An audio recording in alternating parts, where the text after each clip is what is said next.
Su sıkıntımız yok. Daha 6-8 litre falan suyumuz var yani şişelerde. Bak. Allah.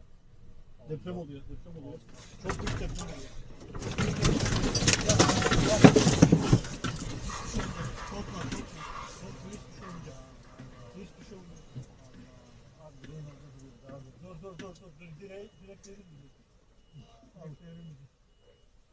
Allah. Tamam. Abi bu neydi ya? Artçılar olabilir. Devam ediyor çünkü.